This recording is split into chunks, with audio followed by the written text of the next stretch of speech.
Hey everybody, it's Kneecap here, and in this video I have a Venthyr Retribution Paladin DPS guide, PvE focused.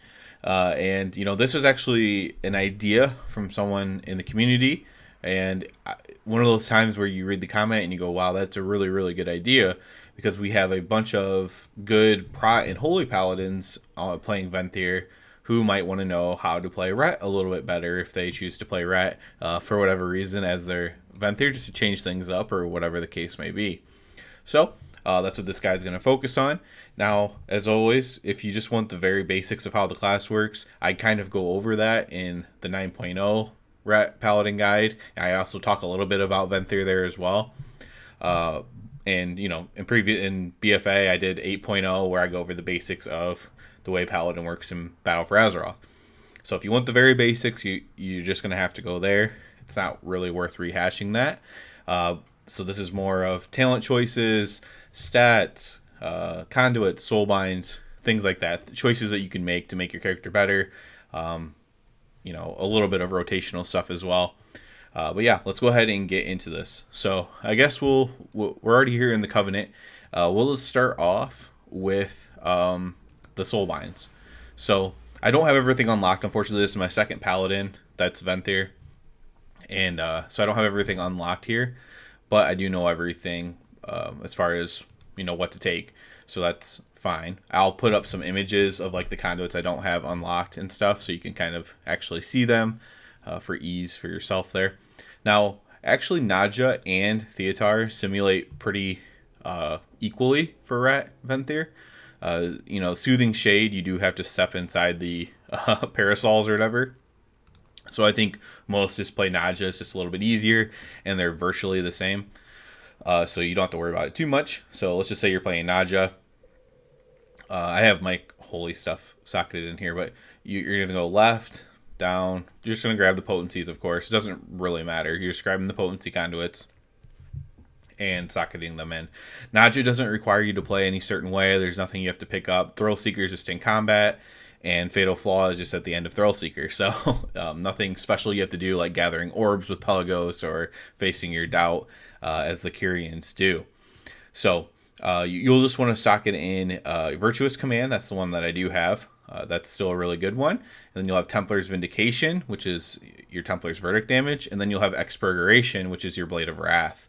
And those are the three conduits you'll pretty much want to use for all content. You pretty much can just set and forget those as far as Ret goes for Venthyr. And so it's pretty easy. In fact, I would say in general, Venthyr Ret is more traditional Ret. It's kind of a set and forget thing. You can use a lot of passive talents. It's actually quite easy, of course. The downside is it's less damage than Kyrian, right? But at least it's not like mentally taxing on top of it or anything like that. So again, Nadja is probably just the one that you're going to pick more often than not. And you can just go through, grab all the potencies, and put in the three best potencies that I mentioned. And then you'll be pretty set on Soulbind and Conduits there. Obviously, rank them up as much as you can. Next, let's just go ahead and talk about the talents for Venthyr Ret Paladin. I kind of have them set up here in the way that you'll be for most places. Obviously, this is a single target setup. You would pick Zeal if you're using a ton of Divine Storm. And you could also choose Empyrean Power if you're using a ton of Divine Storm. But generally speaking, these are like kind of your normal talents. So you have Righteous Verdict, Blade of Wrath, Fist of Justice, that's option roll. Row? I keep saying roll. Option row there. And then we have Cavalier, that's another optional. Seraphim, Healing Hands, and Sanctified Wrath. Now, like I said, if you're in a AoE situation, you'd go ahead and select Zeal here. No big deal there. Execution Sentence and Final Reckoning, just like Kyrian, they might simulate close to the other options. But generally speaking, since you can just pick passive options and it's, even if it's close, you'd probably still choose the passive option, right? Like if it's within a couple DPS. But generally speaking, it won't even actually sim the best. You do want to check out with this Venthyr Ret, the talents are a lot closer because with Kyrian, with the 1 minute cooldowns, with the Divine Toll syncing up with Execution Sentence and Final Reckoning, it kind of makes the answer like a one-size-fits-all answer. But for Venthyr, simulating is going to be a lot more important when it comes to your talents. and simulating the different situations. But for single target, this is generally a safe build. However, Crusade is also a really good talent as well with this. And Final Wrecking is not unplayable either, even without Execution Sentence. Everything on this bottom row is really good for Venthyr. So you'll have to simulate what's the best for you, your play style, and stuff like that. If you're playing Venthyr Ret, I think something that I should stress in this video is you're not Kyrian, so you're not going to be the top Ret damage for any like raid fight, for example, right? So play with what you're comfortable with, especially when they're close. So if you simulate all three of these talents, and Sanctified Wrath is just whatever, a couple behind something else, but it's just the talent you enjoy the most, and just play Sanctified Wrath. It's not a huge deal. Crusade does change one thing, because Holy Power empowers your Crusade. So if you do choose Crusade, you want to make sure that you're using your Seraphim before excuse me, you want to use your Seraphim after you use your Crusade, so that way you're spending the Holy Power into the Crusade, so you don't want to use it before. Whereas if you were in Sanctified Wrath, you would want to use your Seraphim before your Avenging Wrath to make sure everything's empowered. So the 3 Holy Power generated from Seraphim buffs Crusade, but obviously since there's no interaction like that with Avenging Wrath, you don't have to worry about that. So then it just becomes the normal play style. So yeah, just mind that if Crusade sims the highest for you, it's definitely changing your order of your ability, and it's having you use Seraphim after Crusade when you do that, which is very important to know. So yeah, I don't think there's anything really else to talk about here, because yeah, this talent row is very case dependent. Sim your character, and then this is like a single target versus multi-target, single target versus multi-target. Pretty simple stuff here, honestly. Let's go ahead and talk about legendaries. So let's pull up legendary powers here.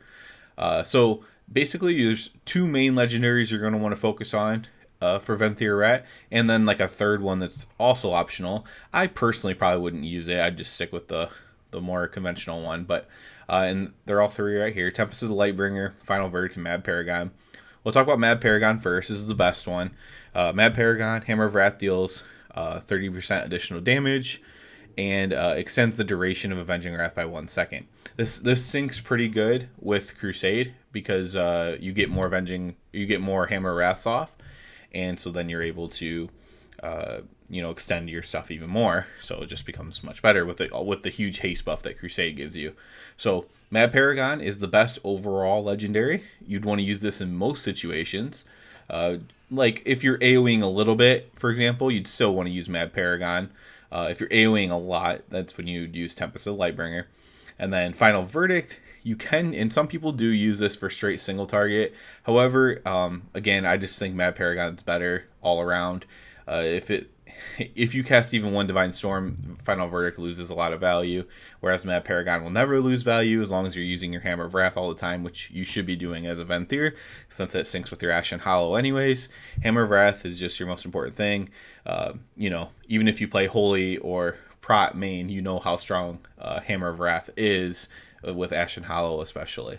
Now, the big difference between Kyrian and Venthyr is how much better Tempest is for Venthyr, because they don't have Divine Resonance as an option.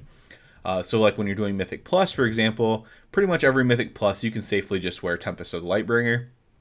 Yeah, you won't do as much damage on tyrannical bosses, for example, and you could choose to just run Mad Paragon for that if you wanted to, but overall you'd probably want to run Tempest of the Lightbringer for that.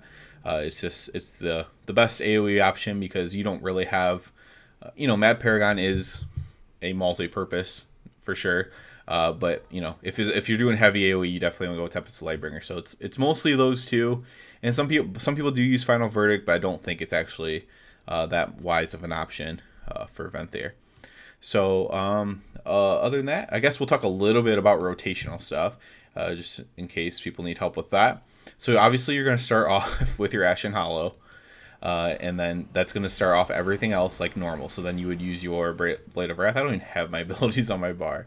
So you would use your Blade of Wrath, you would use your Judgment, you would use your Crusader Strike, and pretty much everything rotationally. Like I said, I go over the rotation in other videos. So basically, start with your Ashen Hollow. That's the change. You start with Ashen, and then you do everything else like normal. So you're going to build up your holy power, then you're going to Avenging Wrath, and then you're going to use your abilities into your Avenging Wrath to do the max damage. And then the only difference is if you're using Crusade, you want to use your Seraphim, which I do have. I guess the training dummies are right here. So let's see if I can just switch to Crusade right now. I'm in combat. As soon as I leave combat, I'll switch. But you would use your Seraphim into your Crusade in this case instead of the opposite, which we already talked about. Well, I'm stuck in combat. Apparently, this place sucks for target dummies, but that's the only difference. But I did already go over it, so I guess it's not a huge deal. But that's really the only difference. I will mention once again, Crusader Strike is your least powerful ability, so you don't want to be spamming that. Crusader Strike with 1 charge left is your least prioritized thing. You can even use Consecration over it. But you basically want to always have a Crusader Strike ready just in case you have nothing else to press. That way you have a Crusader Strike to press. And yeah, it's not that big of a deal. So rotationally, it's just bog standard for the most part. Completely normal without any deviation other than if you're using Crusade. There's really nothing else that's a change in that you're always using your Ashen Hollow on cooldown, and it should always be used with your Avenging Wrath or your Crusade. Always want to use those together. Just empowers yourself more. Stacking buffs is always the way to go in this game when possible. So you want to make sure you're doing that. I guess the last thing I'll hit up is stats and maybe a little bit on trinkets. So as far as stats go, obviously I don't have any stats on this character, but it's the same thing. It's very standard. Your stats, you're going to want to hit a certain haste breakpoint. I don't know what the best breakpoint is necessarily for Venthyr, but if you're simulating your character, you'll notice like at like 11, 12%, there'll be a breakpoint. At like 18, 17%, there'll be a breakpoint. And then at like 21 to 22%, there'll be like a breakpoint as well, to where it basically starts telling you that haste is worthless to you because you're at a nice spot with haste. And so you just want to kind of be in one of these spots with your haste. Crit, you want to have a good amount of crit as well. 16 to 20% is fine. Some people are a little bit lower, but that's always fine. And then once you're at these minimum points with your haste and crit, and if you do sim, you will figure out where those points are pretty quickly because it'll dramatically tell you that they're worth less. But once your haste and crit are at those points, then you just want to just start slapping on Versatility Mastery. If you are at perfect crit haste, like breakpoints, crit haste numbers, you literally just want to start throwing on Verse Mastery gear if you can. Like, it becomes very powerful at that point. Nothing's hyper benefited by haste, especially for Venthyr, because you're not trying to fit in like a bunch of stuff into an execution sentence, so it's not as big of a deal. The other nice thing about Venthyr, and probably I guess the last thing we'll talk about, is trinkets. Enchant, you still want to use Sinful Revelation. That's pretty standard. Most of the things are the same. For trinkets, it's a little bit nicer because you're not forced into using the 1 minute trinket if you don't want to. So the PvP trinket is really good for Kyrian ret, and if you basically even at a lower item level, it's gonna sim really really good because it's a 1 minute cooldown, and it's gonna out sim trinkets that are much higher item level. A lot of times you're not forced into that. Now it's still not a terrible thing because it's going to be up for all of your wings, because 1 minute translates to 2 minutes, and 1 minute translates to 4 minutes. As long as it's a even number for the minutes, it's going to translate well.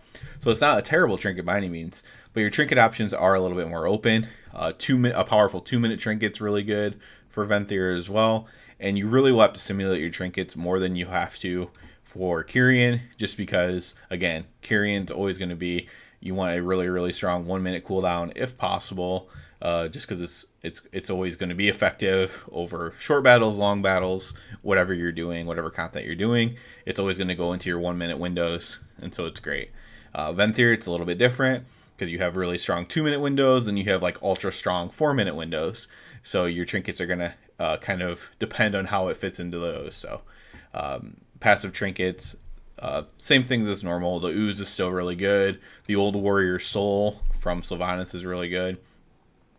So those kind of things are very similar once again. So unfortunately, there's not a ton of difference. Hopefully, I was able to help anybody who wanted a little bit of extra knowledge on how to do Venthyr Ret. As always, I do ask you to please subscribe to the channel because it helps me out so much. And other than that, everybody, have a good one.